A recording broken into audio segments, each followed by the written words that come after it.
ইসলামী ছাত্র শিবিরের এই অপ্রতিরোধ্য মৃত্যু ভয়হীন চেতনার এই অভিযাত্রাকে কেউ রুখে দিতে পারবে না। তোমরা হত্যা, সন্ত্রাস, খুন, গুম, রিমান্ড, ক্রসফায়ার, আয়নাঘরের চেষ্টা করে রক্তাক্ত পথ মারিয়ে তোমাদের উপেক্ষা করে শিবির আজকে সড়ক দূর ধরে প্রমাণ করেছে তোমাদের কোনো বাধা শিবিরকে আটকে রাখতে পারে নাই। আজকের এই ঐতিহাসিক সরোয়ার্দী উদ্যানের সম্মেলনে আমরা যখন একত্রিত হয়েছি তখন এই ঐতিহাসিক ময়দানের একটি রক্তাক্ত স্মৃতির কথা আমাদের মনে উঠছে। ইতিহাসের সাথে ইসলামী ছাত্র শিবিরের লক্ষ কোটি তরুণ ছাত্র জনতা পরিচিত। তদানীন্তন পূর্ব পাকিস্তানে এই ময়দানের নাম যখন ছিল রেসকোর্স ময়দান, 1969 সালে 12 আগস্ট ইসলামী শিক্ষা আন্দোলনের প্রথম শহীদ, আমাদের ইসলামী আন্দোলনের অনুপ্রেরণার উৎস শহীদ আব্দুল মালেককে এই রেসকোর্স ময়দানে তদানীন্তন ধর্মনিরপেক্ষবাদী সমাজতন্ত্রীরা লোহার রড দিয়ে পিটিয়ে পিটিয়ে এখানে তারা আহত করেছিল।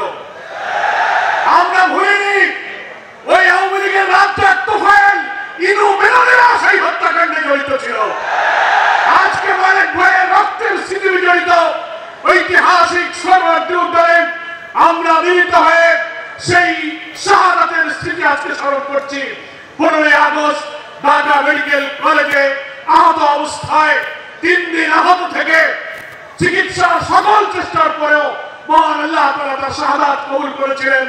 ইসলামী ছাত্র শিবির সেই শহীদ মালেকের রক্তে রাঙানো সংগঠন আজকে সেই সরোয়ার্দী উদ্যানে আমরা এই ঐতিহাসিক সম্মেলন করছি। আজকে বাংলাদেশের ধর্মনিরপেক্ষবাদী শিবিরকে যারা সমাজতন্ত্রী কমিউনিস্টরা বারবার আমাদের এখান থেকে মুছে দিতে চেয়েছে, তাদের কাছে বলতে চাই এই দীর্ঘ ফ্যাসিবাদের কালযুগে মিথ্যাচার, অপপ্রচার, রক্তদান অপবাদ, চাঁদাবাজির অপবাদ, সন্ত্রাসের অপবাদ দিয়ে তোমরা শিবিরকে থামিয়ে দিতে চেয়েছ। তোমরা হত্যা, সন্ত্রাস, খুন, গুম, রিমান্ড, ক্রসফায়ার, আয়নাঘরের চেষ্টা করে রক্তাক্ত পথ মারিয়ে তোমাদের উপেক্ষা করে শিবির আজকে সড়ক দূর ধরে প্রমাণ করেছে তোমাদের কোনো বাধা শিবিরকে আটকে রাখতে পারে নাই। আমরা বিস্মিত হই যখন শিবিরকে রথ কাটা বলে বদনাম করা হয়, অপবাদ দেওয়া হয়।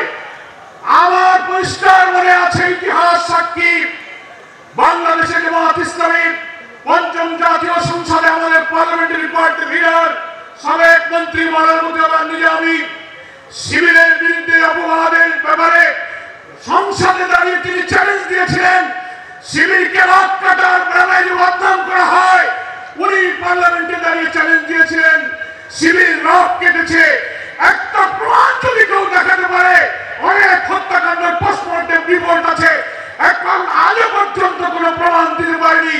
উনি বলেছিলেন যদি কেউ প্রমাণ দিতে পারে যে শিবির রথ কেটেছে, যে কোনো পোস্টমর্টেম রিপোর্ট কোন সংঘর্ষ কখন হয়েছে আপনারা নিয়ে আসুন। প্রমাণ দিতে পারবেন না, প্রমাণ দিতে পারলে আমি রাজনীতি ছেড়ে দেব। অনেক বছর হয়েছে, ৫ম পার্লামেন্ট 93-94 সাল, আজও পর্যন্ত এই মিথ্যাচারের বিরুদ্ধে নিজামী যে চ্যালেঞ্জ দিয়েছিল সেই চ্যালেঞ্জকে গ্রহণ করতে পারেনি। মিথ্যা অপপ্রচার করে ইসলামী ছাত্র শিবিরের এই অপ্রতিরোধ্য মৃত্যু ভয়হীন চেতনার এই অভিযাত্রাকে কেউ রুখে দিতে পারবে না। যারা শিবিরকে, জামাতকে চাঁদাবাজ, ব্যাংক লুট আর রক্তদানের অপবাদ দেন, তাদের কাছে বলবো আয়নার সামনে দাঁড়িয়ে নিজের চেহারাটা আপনারা একটু দেখুন। এই অপবাদের সাথে জামাত শিবিরের কোনো সম্পর্ক নেই।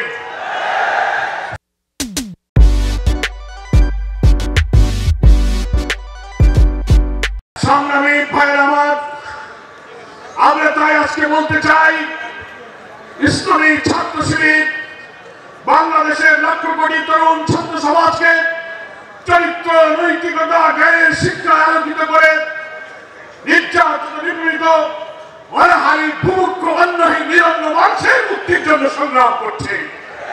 দুনিয়াবি কোন স্বার্থ, জাগতিক বিত্ত, বৈভব, সম্পদের মহা শিবিরের মধ্যে নাই। আজকে অসৎ উদ্দেশ্যে সকল কোটি কোটি মানুষ যখন জাতীয় ঐক্যের স্বপ্ন দেখছে, রাজনৈতিক অসৎ উদ্দেশ্যে কিছু ব্যক্তিরা বিদেশি কোন চক্র, বাইরের রাষ্ট্রবিরোধী আধিপত্যবাদী চক্রান্তের শিকার হয়ে যারা ফ্যাসিবাদ বিরোধী রাজনৈতিক দলগুলোর মধ্যে ঐক্য এবং বিভেদের বীজ ছড়াতে চান, তাদের কাছে আমরা আজকে এই সম্মেলন থেকে আহ্বান জানাই, এই পথ অকল্যাণের পথ, ক্ষতির পথ, ভাঙনের পথ, বিভেদের পথ। জাতীয় ঐক্যের এই আহ্বানে নতুন অন্তর্বর্তীকালীন সরকারের দায়িত্বে একটি নির্বাচিত সরকারের হাতে ক্ষমতা হস্তান্তরের অভিযাত্রাকে যদি কোন চক্রান্ত থামিয়ে দিতে পারে, অন্তর্বর্তীকালীন সরকারকে যদি কেউ ব্যর্থ করে দিতে পারে, মনে রাখবেন জাতির জন্য একটি মহা দুর্যোগ অপেক্ষা করছে। আমরা দেশবাসীর কাছে আহ্বান জানাই, সকল অপপ্রচার মিথ্যাচারের বেড়াজাল ছিন্ন করে আসুন একটি শান্তিপূর্ণ বাংলাদেশ নতুন রাষ্ট্র বিনির্মাণের চেষ্টায় আমরা এই দেশের মানুষকে ঐক্যবদ্ধ করি। প্রায় 2000 ছাত্র জনতার রক্ত, 30-40 হাজার আহত ছাত্র জনতার যে আকুতি, তাদের চোখের পানি, তাদের রক্ত এখনো শুকায়নি। আমরা যদি জুলাইয়ের গণ অভ্যুত্থানের এই চেতনাকে ধারণ করে রাষ্ট্র গঠনে এবার ব্যর্থ হয়ে যাই, এ জাতির মুক্তির আকাঙ্ক্ষা মৃত্যু ঘটবে। ইসলামী ছাত্র শিবির সেই বিপ্লবী কাফেলার নাম। জুলাইয়ের ছাত্র গণ অভ্যুত্থানের ঐতিহাসিক সংগ্রামের এক গর্বিত অংশীদার হচ্ছে ইসলামী ছাত্র শিবির। আমরা তাই মনে করি ইসলামী ছাত্র শিবির সেই ঐতিহাসিক এই সম্মেলন থেকে আগামী দিনে অভিষ্ট লক্ষ্যে তারা এগিয়ে যাবে। কোন অপপ্রচার, কোন বাধা, কোন মিথ্যাচার, কোন ষড়যন্ত্রকে শিবির প্রশ্রয় দেবে না। সম্মেলনের ডেলিগেটদের কাছে আমার একটি আবেদন থাকবে, ইসলামী ছাত্র শিবিরে এসে আমরা যেদিন প্রথম এখানে দাওয়াত পেয়েছি বইপন্থী কালেমা লা ইলাহা ইল্লাল্লাহ ভিত্তিতে, তাওহীদের ভিত্তিতে জীবন গড়ার শিক্ষা পেয়েছি, চরিত্র, নৈতিকতা, জ্ঞানের যে আদর্শ আমরা শিবির থেকে পেয়েছি, সমাজের মানুষের হৃদয় মন দিয়ে আমরা এই সমাজকে তখন আলোকিত করতে পেরেছি। আজকেও এই সম্মেলনে সারা দেশের সদস্যদের এটাই প্রত্যয় হওয়া দরকার।